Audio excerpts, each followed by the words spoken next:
Merhaba arkadaşlar, kanalıma hoş geldiniz. Ben Asalet Çalışkan. Bugün sizlerle şöyle çok güzel bir sırt çantası çalışması yapacağız.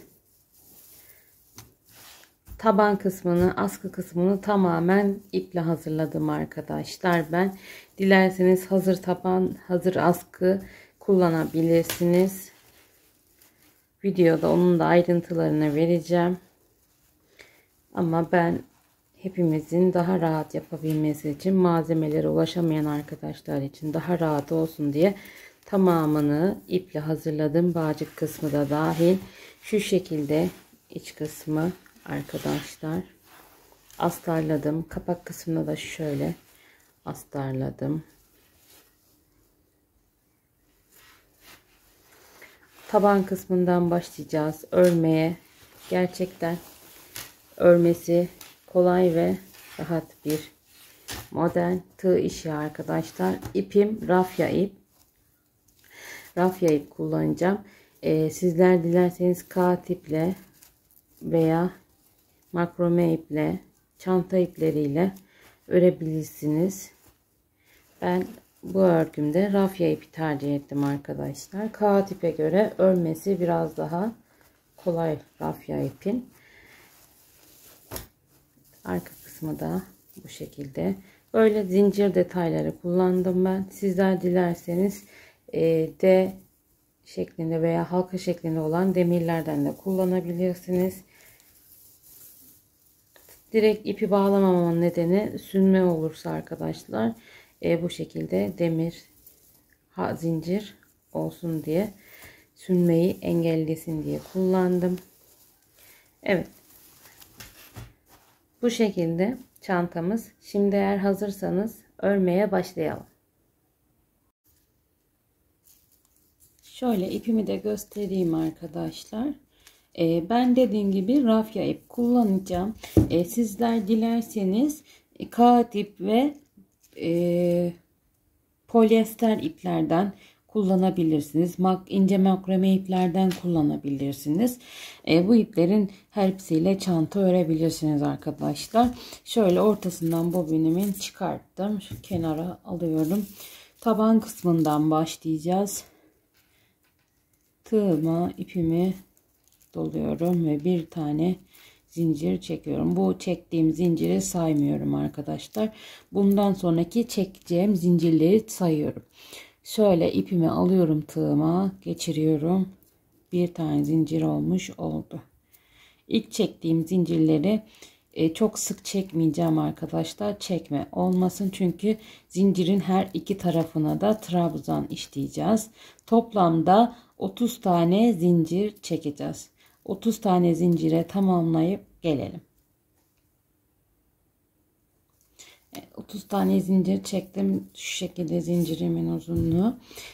Eğer burada çantanızın tabanını daha geniş yapmak isterseniz 30 değil de 35 zincir çekebilirsiniz. Daha küçük yapmak isterseniz 20-25 zincir çekebilirsiniz. Bu kısmı size bağlı arkadaşlar. 30 benim için ideal oluyor. Mesela çocuklu anneler daha geniş olmasını isterlerse 40 zincire kadar çekebilirsiniz. Şimdi 2 tane de dönüş zincirimi çekeceğim. Tığıma ipimi alıyorum. 2 tane atlıyorum. Üçüncüye batıp trabzanımı yapıyorum. Her zincire bir tane ikili trabzan yapıyorum. Ta ki ilk çektiğim zincire kadar arkadaşlar. Bu şekilde şöyle tığıma ipimi doluyorum. Zincirime batıyorum.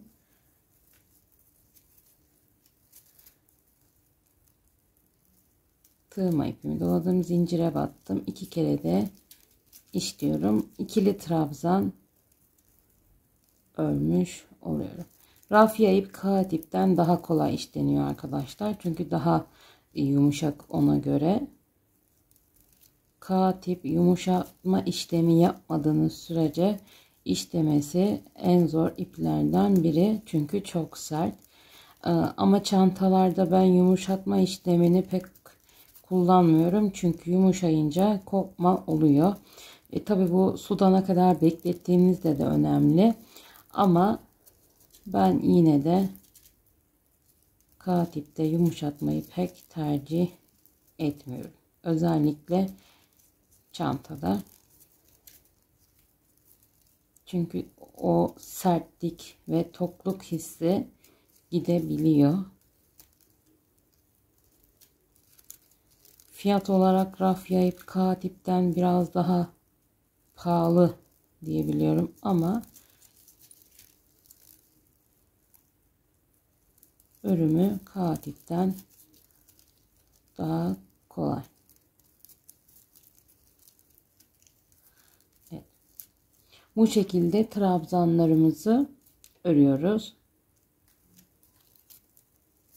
Ta ki şöyle yapayım.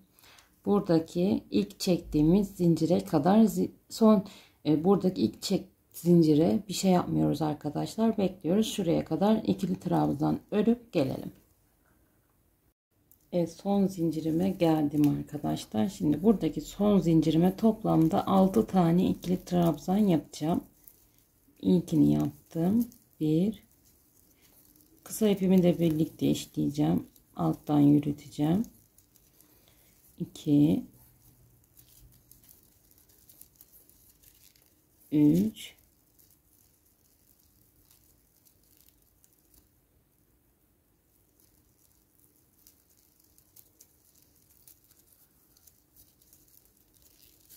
4,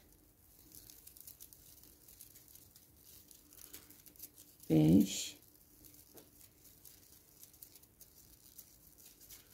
ve 6. Şimdi burada trabzanların tam karşısına, tekli yaptığım trabzanların tam karşısına gelen zincirin diğer ucuna, yani trabzan yaparak devam ediyorum. Bu sıramın başladığı yere kadar, şuradaki ilk trabzan yaptığım zincire kadar her tek trabzanın karşısına bir trabzan daha örüyorum arkadaşlar.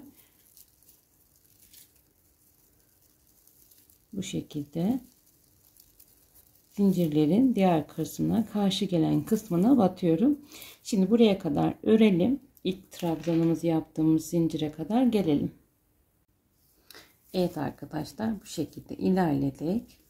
Şimdi geldik ilk yaptığımız trabzanın olduğu yere. Bu zincirin içerisine bir tane yapmıştık. Bir tane de zincirimizi sayıyoruz. 2 oldu. 3, 4, 5 ve 6.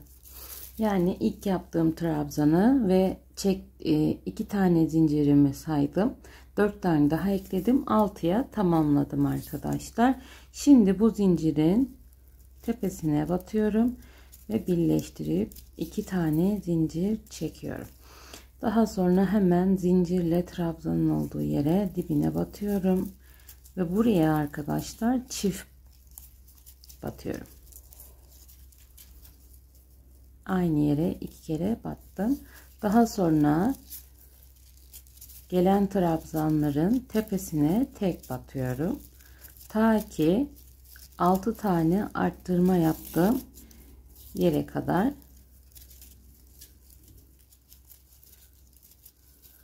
Bu şekilde ikili trabzanlarımı işleyerek devam edeceğim. Şöyle de göstereyim.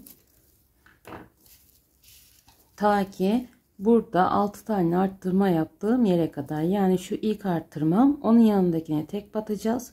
Daha sonra burada görüşelim. Şimdi geldim arkadaşlar arttırma yaptığım yere. Burada ilk arttırmamın tepesine batıyorum ve çift batıyorum. Aynı yere tekrar batıyorum. Geri devam eden 5 trabzanımın da yine tepesine çift batıyorum. Yani 6 tane yaptığım arttırmamın, 6 tane yaptığım ikili trabzanların her birinin tepesine çift batıyorum. Yine 6 tane arttırma yapmış olduk.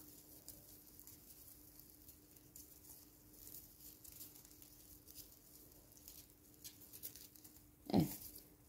Bu şekilde arkadaşlar döneceğiz ta ki tekrar burada arttırma yaptığımız yere kadar. Yani şu yaptığımız ilk arttırma, ondan önceki trabzana tek batıyoruz. Daha sonra burayı yine beraber yapalım.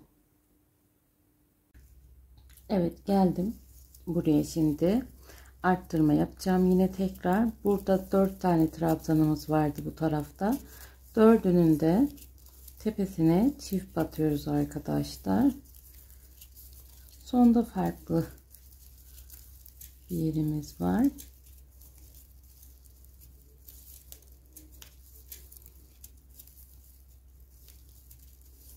Çift battım.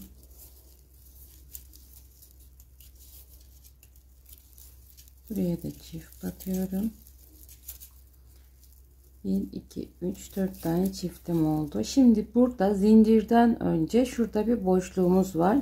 Oraya da bir tane batıyorum. Bu da zincirimizin çifti olsun. Şimdi zincirin tepesine batıyorum arkadaşlar. Birleştirdim.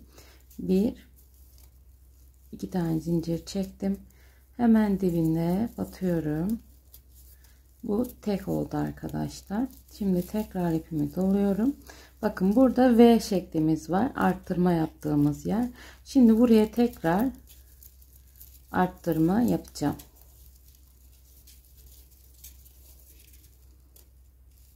Daha sonra tek olarak devam ediyorum.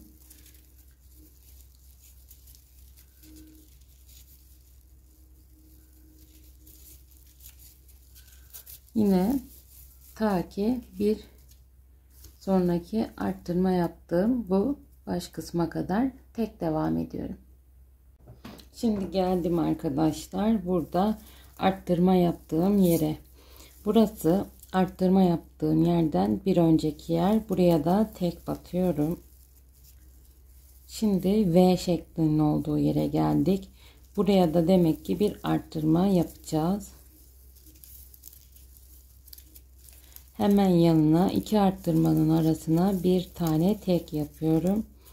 Diğer yanına arttırma yapıyorum. Yine bu sırada da başta ve sonda 6 tane arttırma yapmış olacağız toplamda arkadaşlar. Yani 6 başta, 6 bu başta, 6 da bu başta olması gerekiyor. Şimdi araya bir tek yaptım. Tekrar arttırma yerindeyim. Ve tekrar arttırıyorum. Yani bu sırada bu arttırma yerimizde bir çift, bir tek, bir çift, bir tek, bir çift, bir tek şeklinde devam edeceğiz. Daha sonra bu kısma geldiğimizde bakın burada arttırmamız var. Buraya çift batacağız. Araya tek, buraya çift, araya tek şeklinde devam edeceğiz. Yine şu zincirden önceki şu boşluğumuza bir tane ikili trabzan yapıp bu sıramızı da tamamlayacağız. Evet arkadaşlar, şimdi bu sırayı da bitirdim. Dediğim gibi bu başta ve bu başta bir arttır, bir tek, bir arttır, bir tek yaptık. Yine bu tarafta da böyle yaptık. Zincirden önceki boşluğuma da bir tane trabzan yaptım. Şimdi ben son sırayı yapacağım. Bu sırada da arkadaşlar şimdi bir zincirden sonra bir tane tek yaptım. Hemen yanına bir tek daha yapıyorum. Onun yanına bir tane de çift yapıyorum. Yani iki tek bir çift yapacağız. Arttırma yaptığımız sayı 6 arkadaşlar.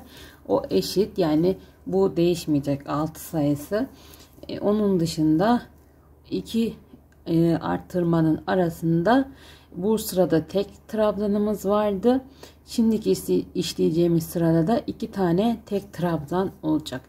Yani bu arttırmanın yanında bir iki trabzan olacak, iki tek olacak, arada bir arttırma olacak. Şimdi şuraya kadar işleyeyim, geleyim şurayı göstereyim, daha net anlaşılacak. Evet, geldim şimdi arkadaşlar arttırma yaptığım yere. Bakın arttırma yapacağım yer. Buraya çift batıyorum. Yani aynı yere 2 tane ikili trabzan yapıyorum. Sonra bir tane yanına trabzan yapıyorum. Bir tane onun yanına trabzan yapıyorum. Yani 2 tane ayrı yaptım. Bir çift, 2 tek, bir çift. Bu sırayı bu şekilde tamamlayacağız arkadaşlar. Şimdi çift yaptım. Daha sonra bir tane ikili trabzan, onun yanına bir tane daha ikili trabzan, daha sonra çift batacağız. Bu sırayı da bu şekilde tamamlayıp gelelim. Artık model kurmamıza başlayalım. Evet arkadaşlar, şimdi bitirdim. Burada artık tabanımız bitmiş oluyor. Şimdi artık modelimizi kurmaya başlayacağız. Eğer daha geniş ve daha uzun olsun isterseniz burada bir sıra daha gidebilirsiniz.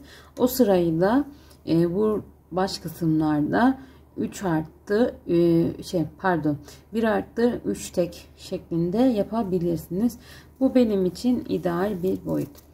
Şimdi yine tekrar burada şöyle yapalım. 2 zincir çektim.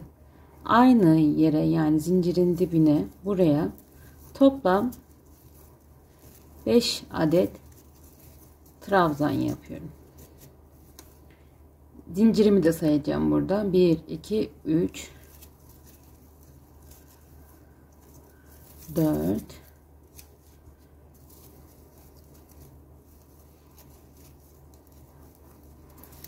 ve 5. Şimdi 1 2 3 atladım. 1 2 3 taneyi atlıyorum. Dördüncüsüne batıyorum. Sık iğne yapıyorum. Tekrar tığıma ipimi doluyorum. 1 2 3 tane trabzan atlayıp dördüncüsüne batıyorum. Toplam 5 tane ikili trabzan yapıyorum. 3 oldu. 4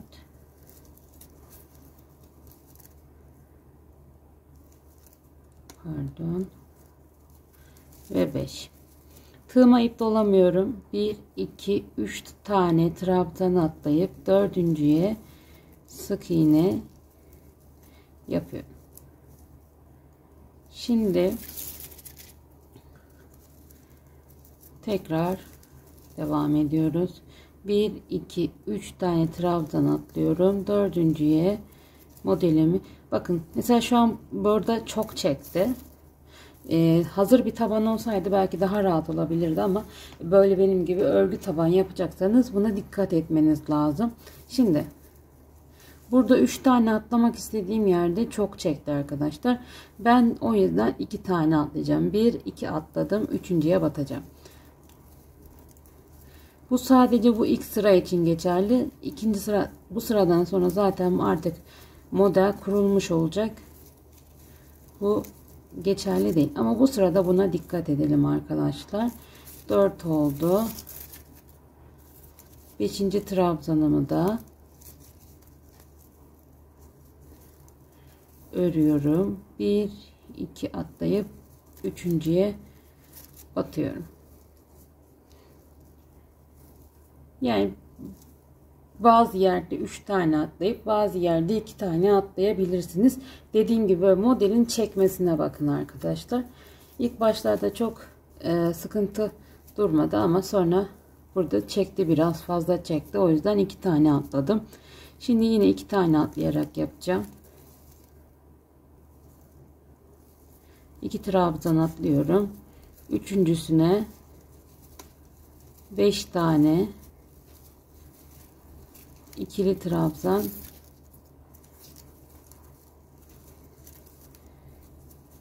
yapıyorum. Yine bu kısımda daha çok dolgulu dursun isterseniz 6 trabzan da yapabilirsiniz. 1 2 atladım. Üçüncüye sık iğne yaptım. Bu şekilde arkadaşlar. Şimdi döneceğiz bütün modelin etrafını.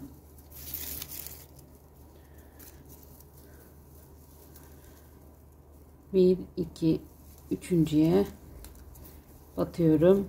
5 tane ikili trabzan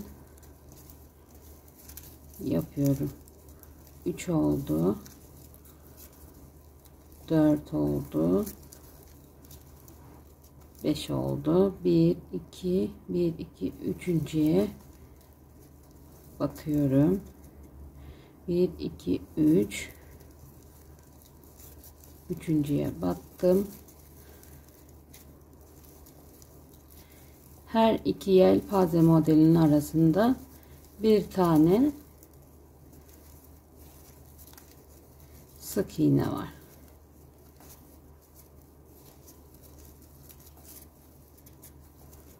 Bir, iki, üç, 4 yaptım burada mesela. Evet, kurtardım. Dediğim gibi isterseniz arada 3 tane, isterseniz arada 2 tane trabzan tepesi atlayarak yapabilirsiniz. Veya benim gibi ara ara nasıl kasıntı olursa 2 tane, gevşek olursa 3 tane atlayabilirsiniz arkadaşlar. Şimdi 1 2 atladım. Üçüncüye battım. Hemen buraya 5 tane ikili trabzan örüyorum. Bu şekilde ilk yaptığım başlangıçta çektiğim zincire kadar modelimi kuruyorum ve geliyorum arkadaşlar. Evet arkadaşlar, şimdi geldik bir sonraki sıraya. Son yelpaze modelimi yaptım. Şimdi arada trabzanım kaldı. Bir de trabzanımdan sonra çektiğim zincirimin boşluğu kaldı. Burası benim için yeterli bir boşluk. Buradan şimdi şu ilk trabzanın tepesine batıyorum ve birleştiriyorum. Daha sonra bir tane daha trabzanın tepesine atlıyorum, birleştirme işlemi yapıyorum. Bir tane zincir çekiyorum. Buraya bir sık iğne yapıyorum. Şimdi tığma ipimi doladım.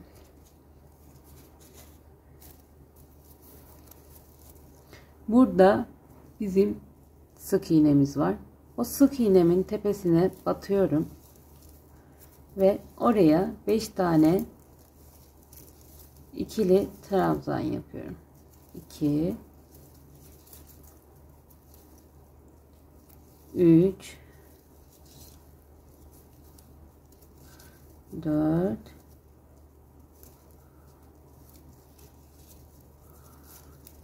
ve 5. Daha sonra bir sonraki yelpazemde şimdi sayıyorum. 1 2 üçüncü trabzanımın tepesine bir sık iğne yapıyorum. Tığıma ipimi doluyorum. Bir sonraki sık iğneye 2 tane trabzanın tepesine atlayıp sık iğnenin tepesine yine 5 tane ikili trabzan yapıyorum. 2 oldu. 3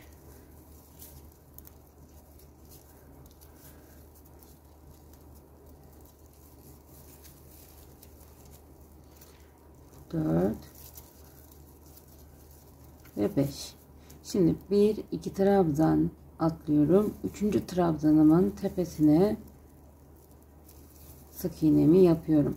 2 trabzandan sonraki gelen sık iğnemin tepesine 5 tane ikili trabzan yapıyorum. Dediğim gibi buraları dilerseniz altılı da yapabilirsiniz. Onunla da güzel duruyor arkadaşlar. Şimdi tepeye batıyorum.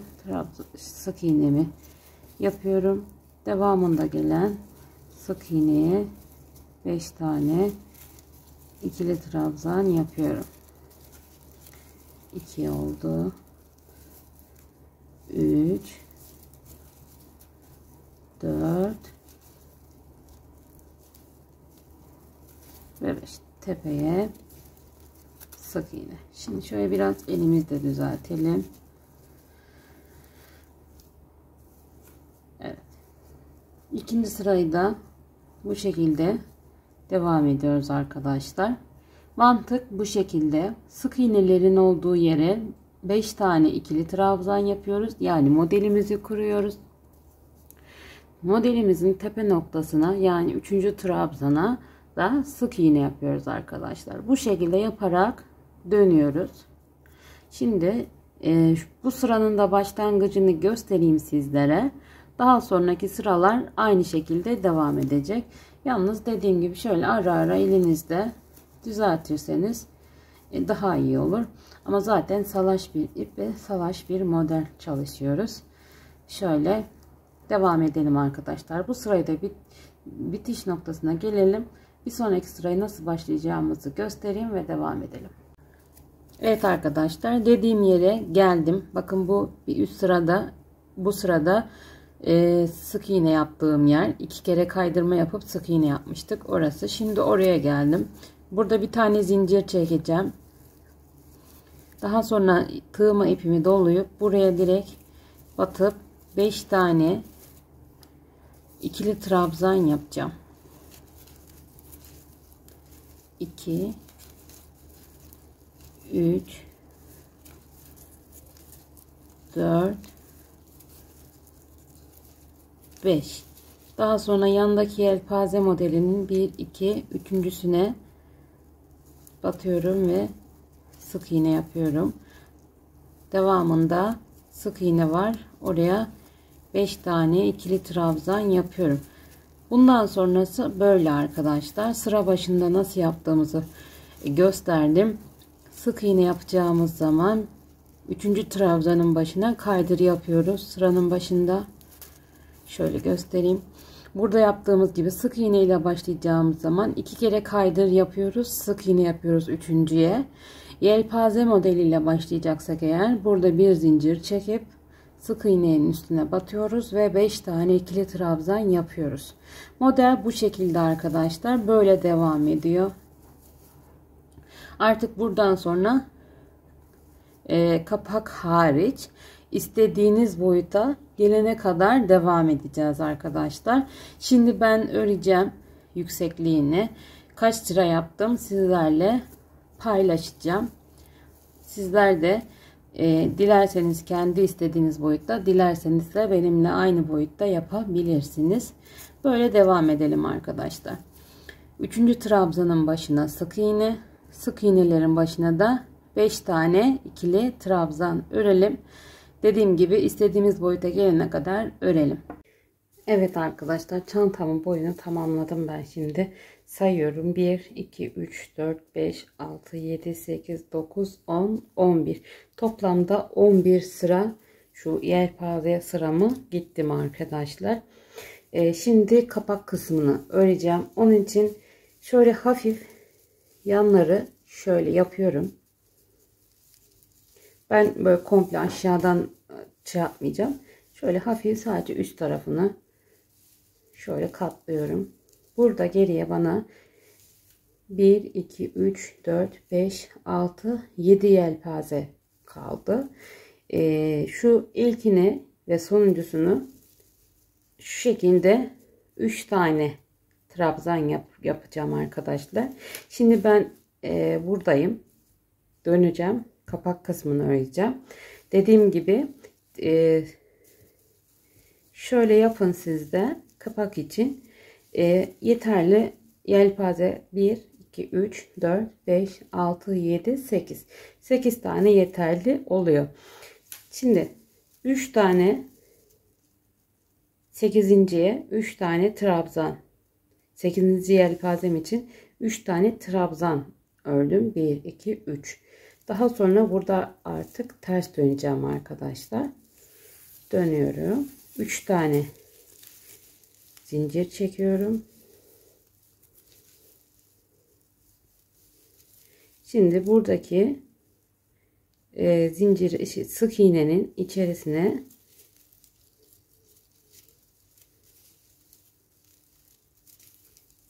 beş tane trabzan yapıyorum.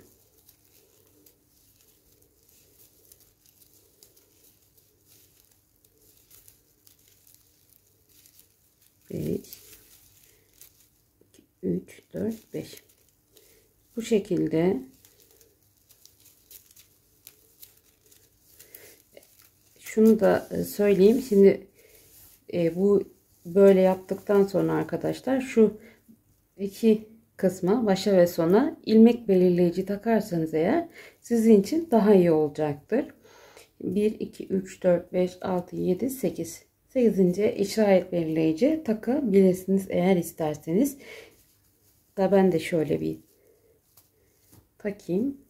Beraber daha net görelim. Kırıldı. Sorun yok. Şöyle koyalım. Şimdi şuraya kadar geleyim arkadaşlar. Burada da dönüşümüzü yapalım. Şimdi arkadaşlar son yelpazemi de yapıyorum. Sık iğnemin içerisine 1, 2, 3, 4 ve 5. Daha sonra buraya battım, sık iğnemi yaptım. 1, 2, 3 zincir çektim ve döndüm. Buraya 2 tane daha trabzan yapıyorum. Son sık iğnenin içerisine. Daha sonra tepe kısmına batıp sık iğnemi yapıyorum. Yani son yelpazelerimizi ve ilk yelpazemiz arkadaşlar, sıraya yelpaze kurarak başladığımızda 3 tane ikili trabzan yapacağız. Tepe kısmına batıyorum. Şimdi bu şekilde döneceğiz. Buraya geleceğiz. Burası sık iğne sayılacak arkadaşlar. Buraya 3 tane, buraya battıktan sonra şu yelpazeye battıktan sonra sık iğne yaptıktan sonra buraya 3 tane ikili trabzan yapacağız arkadaşlar.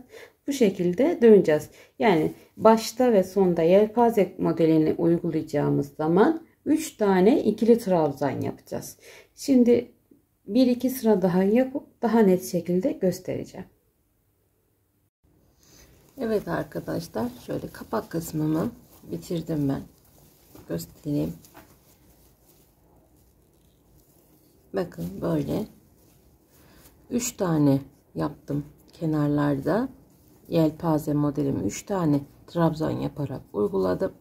Diğer sıraları böyle sık iğne çekerek başladım. Bir de şöyle içine astar diktim.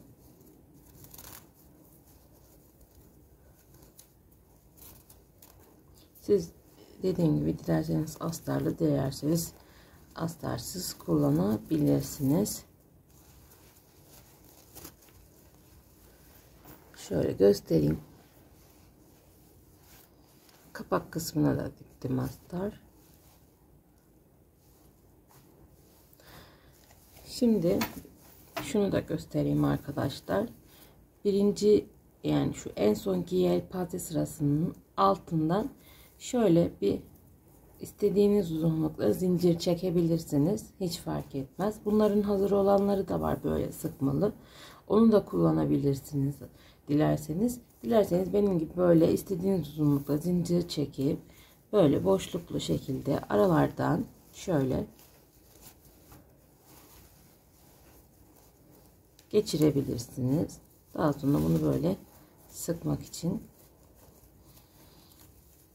kullanabilirsiniz.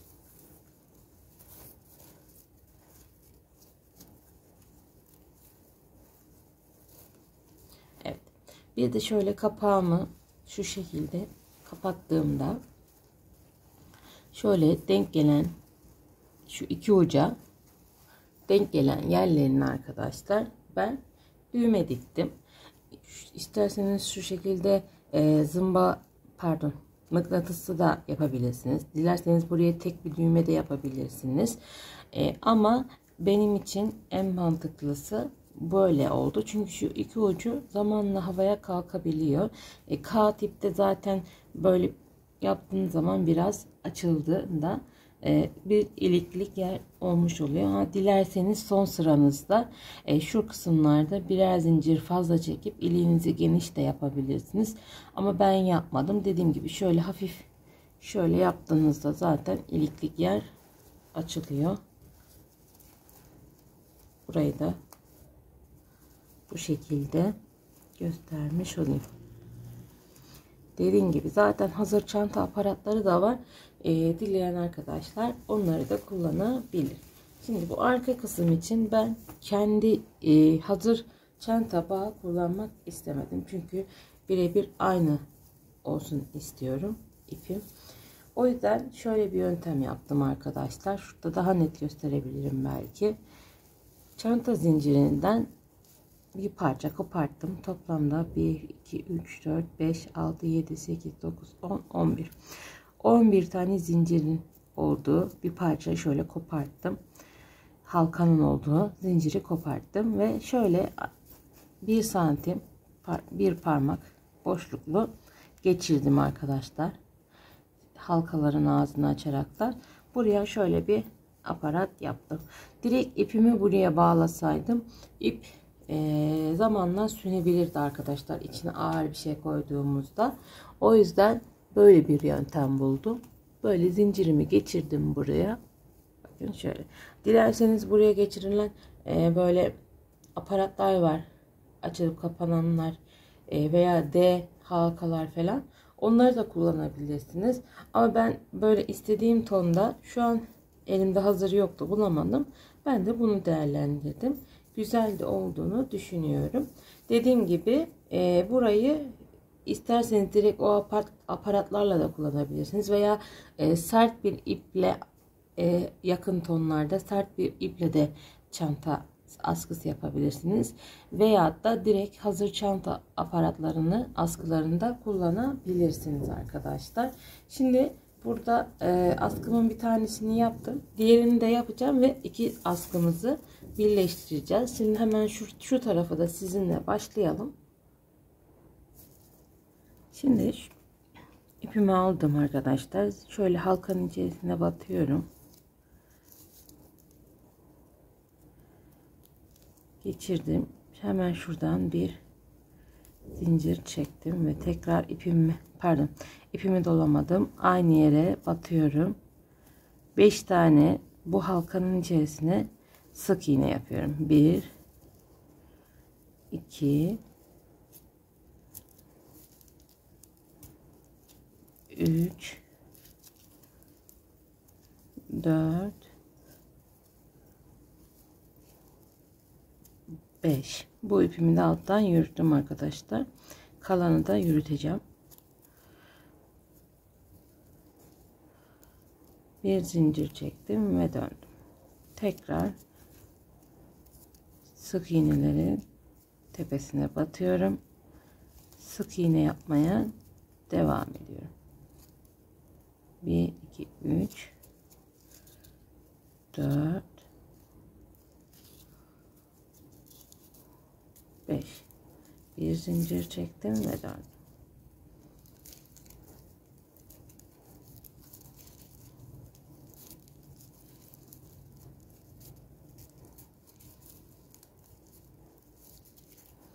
Ben kendi eskiden kullandığım sırt çantamın askısını ölçtüm arkadaşlar, boyutunu 80 santimdi. Bunun da askısını 80 santim aşağı yukarı ördüm.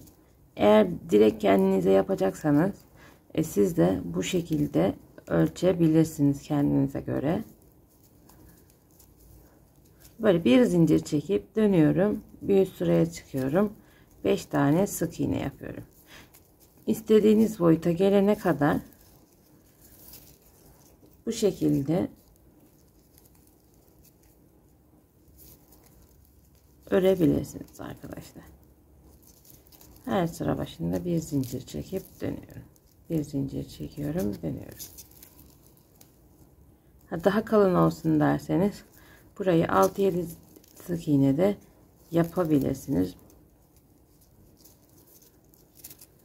Evet, bu şekilde. Şimdi bunu da aynı boyuta gelene kadar öreceğim arkadaşlar. Daha sonra devam edeceğiz askımızı yapmaya.